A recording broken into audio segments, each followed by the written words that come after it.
So hello everyone, welcome back to our channel. One more time आप लोगों का स्वागत है। और मैं आपके लिए लेकर आ गया हूँ यूनिट 7, जो कि है हमारी एनाटॉमी और फिजियोलॉजी के ऊपर। तो हमारे यूनिट कंटेंट्स हैं। सबसे पहला कंटेंट है हमारा definition and importance of anatomy और फिजियोलॉजी स्पोर्ट्स में, इनकी डेफिनेशंस और क्या रोल है इनका। देन सेकंड नंबर पे स्केलेटल सिस्टम के क्या फंक्शंस हैं, है ना, बोन्स कितने प्रकार की होती है और जॉइंट्स कितने टाइप्स के होते हैं, ये पढ़ने वाले हैं। थर्ड हम पढ़ने वाले हैं function and structure of circulatory system and heart. Heart का क्या रोल होता है, सर्कुलेटरी सिस्टम किस तरीके से वर्क करता है बॉडी के अंदर, वो पढ़ने वाले हैं। फोर्थ हम पढ़ने वाले हैं function and structure of respiratory system. Respiratory system कैसे वर्क करता है ये भी देखने वाले हैं। तो चलो स्टार्ट करते हैं। तो सबसे पहले हम देख लेते हैं एनाटॉमी। एनाटॉमी की क्या डेफिनेशन दे रखी है बुक में। तो इसने लिखा है, it is a branch of biology which study the human body structure. This science provide us the detail of human structure, its shape, relation of various part of our body. That mean यहाँ पे क्या है, इसका मतलब है कि anatomy एक ऐसी स्टडी होती है ह्यूमन बॉडी के ऑर्गन के स्ट्रक्चर के बारे में, कि उनका वेट क्या होता है, उनका शेप क्या होता है, उनकी साइज़ क्या होती है ना, उनका रिलेशन क्या होता है, ठीक है, उसका डीपली स्टडी करना वो होता है एनाटॉमी। तो आई थिंक आप लोगों को ये भी क्लियर हो गया होगा। देन नेक्स्ट दे रखा है हमको फिजियोलॉजी। तो फिजियोलॉजी का क्या लैंग्वेज दे रखी है इन्होंने। इन्होंने लिखा है, it is the science which deal with the functioning of various organ और system, their relationship with other organ and their effect. तो इसका मतलब ये हुआ कि ये एक ऐसी स्टडी होती है फिजियोलॉजी ह्यूमन बॉडी के फंक्शंस के बारे में, मतलब कि वो फंक्शन किस तरीके से करते हैं, मतलब ह्यूमन बॉडी के जो ऑर्गन्स होते हैं वो किस तरीके से फंक्शंस करते हैं। एनाटॉमी में हमने पढ़ा था कि उसका बॉडी शेप, स्ट्रक्चर, साइज क्या होता है ऑर्गन्स का, पर अब यहाँ हमको सिर्फ एक चीज़ चेंज करनी है। क्या चीज़ चेंज करनी है कि उनका जो ह्यूमन बॉडी की जो ऑर्गन्स होते हैं वो किस तरीके से फंक्शंस करते हैं एक दूसरे के साथ, उसकी स्टडी करने की बात की जाएगी। तो फिजियोलॉजी होगा, ये आपको समझ में आ चुका होगा। देन नेक्स्ट हमको दे रखा है importance of anatomy and physiology in sports. Importance क्या होते हैं एनाटॉमी और फिजियोलॉजी अगर हम पढ़ लेते हैं तो वो, तो अगर अगर हम एनाटॉमी और फिजियोलॉजी पढ़ लेते हैं तो सबसे पहला तो एक इंपॉर्टेंस ये भी हो जाएगा कि हमको नॉलेज पता चल जाएगा। इसीलिए पहला पॉइंट लिखा गया है नॉलेज गेन। मतलब इसका मतलब ये हुआ कि हम ये चीज़ स्टडी कर लेंगे तो हमको नॉलेज हो जाएगा हमारी बॉडी के बारे में। सेकंड दे रखा है understanding of body structure. Obvious है ये भी चीज़ यहाँ पर कि हमको बॉडी स्ट्रक्चर पता चल जाएगा कौन सा पार्ट कहाँ पे है। थर्ड दे रखा है प्रिवेंट हेल्थ प्रॉब्लम। तो ये हमको, हाँ, ये भी एक पॉइंट हो सकता है कि एनाटॉमी फिजियोलॉजी के बारे में हमको नॉलेज है तो हम हमारी हेल्थ को ठीक रख सकते हैं, और है ना, हमको सब चीज़ों के बारे में पहले से क्लियर होगा हमारी बॉडी स्ट्रक्चर के बारे में, तो हम हमारी हेल्थ को ठीक रख पाएंगे। इम्प्रूव इफिशिएंसी, हाँ ये भी हो सकता है इम्प्रूव इफिशिएंसी, बिकॉज अगर हमको किसी सब्जेक्ट का नॉलेज है तो हम हमारे सारे सिस्टम्स के बारे में जानते हैं, हम हमारी इफ़िशियंसी बढ़ा जाएंगे, है ना, ये हमारी बॉडी के हर पार्ट के बारे में हमको पता है तो हमारी इम्प्रूव इफिशियंसी तो होगी ही होगी। तो ठीक है, ये 4 पॉइंट है, और भी आप मन से लिख सकते हो थोड़े बहुत पॉइंट्स, जैसे कि बॉडी ऑर्गन्स अंडरस्टैंडिंग कर पाएंगे, हम हमारी हेल्थ को इम्प्रूव कर पाएंगे। देन नेक्स्ट हमको देखना है फंक्शन ऑफ स्केलेटन। तो स्केलेटन क्या करता है, हमारी बॉडी को शेप देता है, पहली चीज़ तो स्ट्रक्चर देता है। ऑब्वियस सी बात है, जो हमारी हड्डियाँ होती हैं वो बॉडी को हमारे स्ट्रक्चर या शेप दे रही है। सेकंड है प्रोटेक्ट ऑर्गन्स, ये भी बात सही है, हमारे ऑर्गन्स को प्रोटेक्ट करती है। फॉर एग्जांपल जो हमारा स्कल होता है वो हमारे ब्रेन को प्रोटेक्ट कर रहा है, क्योंकि ब्रेन हमारा एक ऑर्गन है, स्कल हमारा हड्डियाँ हैं, बोन्स के जुड़ा हुआ स्कल एक पार्ट है स्केलेटन का। थर्ड हमको दे रखा है मसल अटैचमेंट। हाँ ये भी बात बिल्कुल राइट है, मसल को अटैच करके रखता है। फोर्थ दे रखा है प्रोड्यूस ब्लड सेल, हाँ ब्लड सेल बनाता है। फिफ्थ हमको दे रखा है कैल्शियम स्टोरेज। ऑब्वियस है यहाँ पे भी इसको स्टोर हाउस बोलते ही हैं हम, क्योंकि ये क्या करता है, कैल्शियम और पोटेशियम को स्टोर करता है, आयरन को स्टोर कर लेता है ना, बोन्स हमारी जो रहती है। फिर दे रखा है मैन्युफैक्चरर ऑफ आरबीसी। हाँ ये भी बात सही है, ये वही वाला है प्रोड्यूस ब्लड सेल वाला। ऑब्वियस सी बात है, ये रेड ब्लड सेल को, मतलब हमारी बोन्स जो होती है इनमें बोन मैरो होता है, ठीक है, तो रेड ब्लड सेल में ये मैन्युफैक्चरर होता है, ठीक है, मैन्युफैक्चरर ऑफ आरबीसी होता है। तो ये बात सही है। तो ये सब इसके काम होते हैं, ये आप लोगों को क्लियर हो गए होंगे।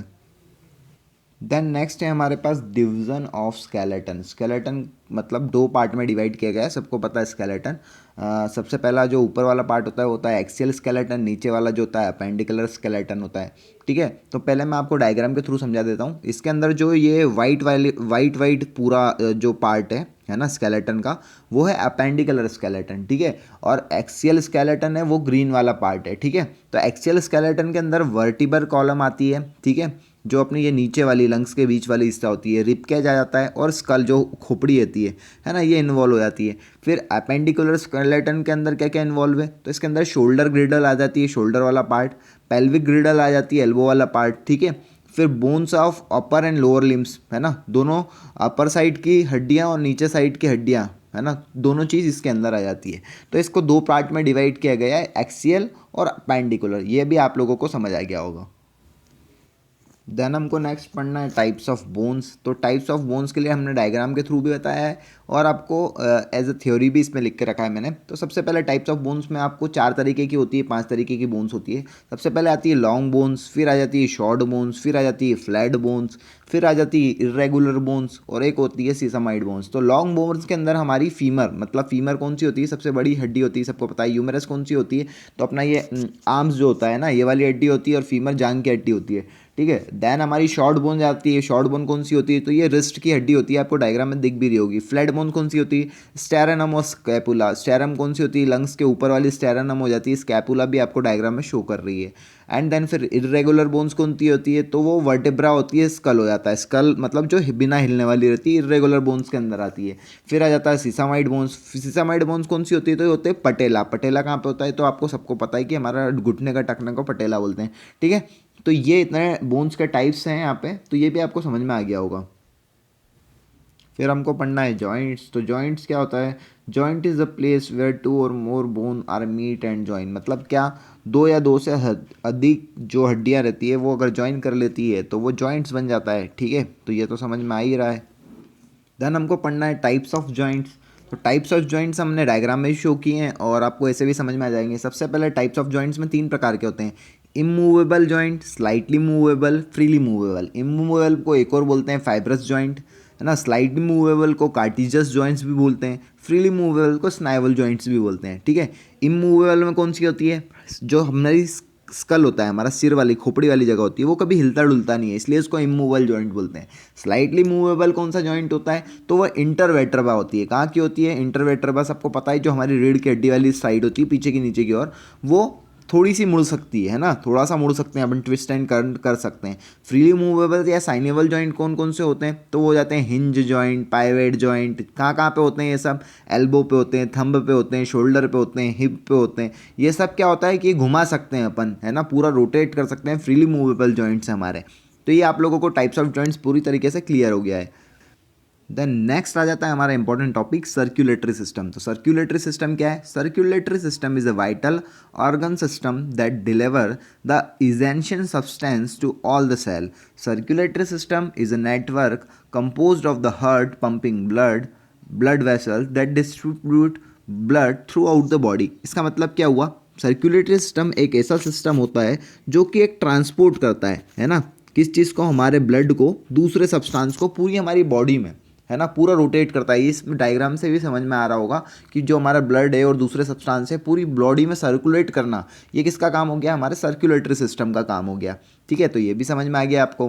देन नेक्स्ट दे रखा है हमको structure and working of heart है ना। तो जो हमारा हार्ट होता है उसका मेन फंक्शन क्या होता है, ब्लड को पंप करना। सबको पता है ये तो, मेन फंक्शन इसका ब्लड को पंप करना होता है। इसकी लोकेशन कहाँ होती है, तो slightly left side of the chest, मतलब स्लाइटली लेफ्ट होती है चेस्ट के। ठीक है, बीट्स क्या करता है, तो 72 बीट कर सकता है, मतलब 72 बीट्स पर मिनट कर सकता है। वेट क्या होता है इसका, तो 300 ग्राम इसका वेट होता है। साइज़ क्या होता है, सिमिलर टू योर फिस्ट, अगर मुट्ठी को बंद कर लिया जाए तो उतना बड़ा हार्ट का साइज़ होता है। तो आप लोगों को ये भी समझ में आ गया होगा आई थिंक। देन नेक्स्ट हमको पढ़ना है function and structure of respiratory system. तो रेस्पिरेटरी सिस्टम क्या होता है, एक ऐसा सिस्टम जिसकी वजह से हम सांस लेते हैं, वो सिस्टम क्या कहलाता है, रेस्पिरेटरी सिस्टम कहलाता है। ठीक है, अब इसमें रेस्पिरेशन जो होता है, वो रेस्पिरेशन एक प्रोसेस होती है, सबको पता है। है ना, इसमें भी लिखा हुआ है respiration is the process in which exchange of gases take place in the body.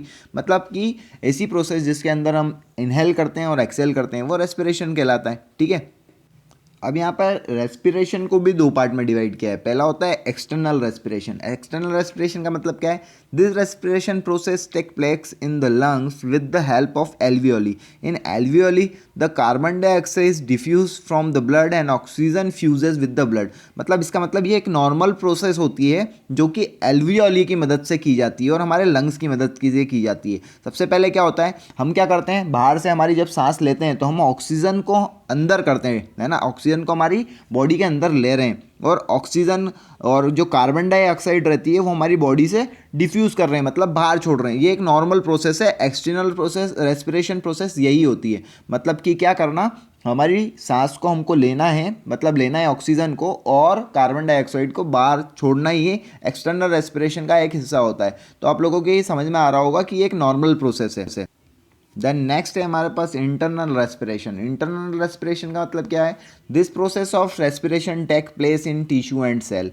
भाई ये बिल्कुल थोड़ा सा अलग हो जाता है, डिफरेंट हो जाता है। क्यों हो जाता है? क्योंकि इंटरनल रेस्पिरेशन में हम जैसे कि इनहेल कर रहे थे ऑक्सीजन को और एक्सेल कर रहे थे कार्बन डाइऑक्साइड को, पर अब यहाँ पे जो रेस्पिरेशन प्रोसेस हो रही है वो काय पे होती है? टिश्यूज़ और सेल के अंदर होती है। काय के अंदर होती है? टिश्यूज़ और सेल्स के अंदर होती है। मतलब जो एक्सचेंज होता है गैसेस का वो टिश्यू और सेल के अंदर होगा। ठीक है, ये आपको समझ में आ गया कि इंटरनल रेस्पिरेशन जो प्रोसेस है वो टिश्यू और सेल में होगी। बस यही लिखना है इसके अंदर आपको।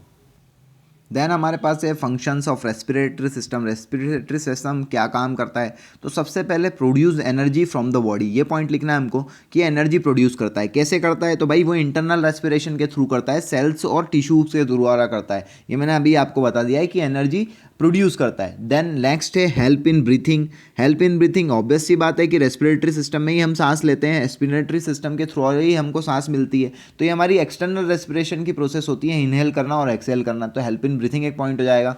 थर्ड पॉइंट दे रखा है इसने रिमूव वेस्ट गैसेस। ऑब्वियस सी बात है यहाँ पर कि हम जब सांस ले रहे हैं तो हमारे अंदर से कार्बन डाइऑक्साइड भी निकाल रहे हैं हम बाहर, है ना, एक्सेल कर रहे हैं, और कुछ वेस्ट जो गैसेस भी रहती हैं वो भी हम रिमूव कर देते हैं हमारी बॉडी से। थर्ड पॉइंट दे रखा है इन्होंने, फोर्थ पॉइंट दे रखा है इन लोगों ने, sorry, deliver oxygen to the working tissue. Obvious सी बात है जब हम इनहेल करते हैं तो हम हमारे वर्किंग टिश्यू, जितने भी काम करने वाले टिश्यू और सेल होते हैं उनको ऑक्सीजन देते हैं जहाँ पर उनकी ज़रूरत रहती है। फिफ्थ पॉइंट दे रखा है इन लोगों ने प्रिवेंट एलर्जिक एजेंट्स, है ना, एलर्जी वाले जो भी हम जब हम इनहेल करते हैं ऑक्सीजन को, ठीक है, तो उसके साथ कुछ एलर्जिक टिश्यूज़ भी हमारी बॉडी के अंदर चले जाते हैं ना, एजेंट्स भी चले जाते हैं। तो उससे कौन बचाता है? तो उससे ही हमको रेस्पिरेटरी सिस्टम जो होता है हमारा, इंटरनल रेस्पिरेशन जब होता है तो वो टिश्यू और सेल के द्वारा जब होता है तो वो वहाँ से प्रिवेंट करता है उस चीज़ को एलर्जिक एजेंट्स के द्वारा। ठीक है, तो ये भी आप लोगों को क्लियर हो गया। ऐसे कुछ पॉइंट हैं 5-6, आप लिख सकते हो कि क्या क्या काम करता है क्या क्या नहीं करता है, तो आप लोगों को क्लियर हो गया होगा।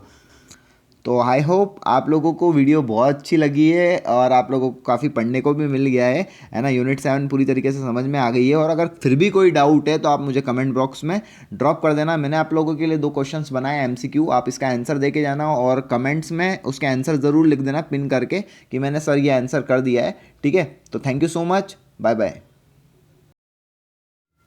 तो ये रहा आपका पहला question. Anatomy is the study of, आपको बताना है बॉडी फंक्शन की स्टडी है, बॉडी स्ट्रक्चर की स्टडी है, बॉडी डिसीज की स्टडी है, या बॉडी मूवमेंट की स्टडी है। देन द नेक्स्ट क्वेश्चन है आप लोगों के लिए, bones serve as a storehouse for. अभी थोड़ी देर पहले ही पढ़ा था हमने कि बोन्स में क्या स्टोर होता है, इसको स्टोर हाउस बोलते हैं, हमने पढ़ा भी था। ठीक है, तो पहला ऑप्शन है इसमें पोटेशियम, सेकंड है फॉस्फोरस, थर्ड है कैल्शियम, फोर्थ है नाइट्रोजन। ठीक है, जो भी आंसर करना है कमेंट बॉक्स में ड्रॉप कर देना।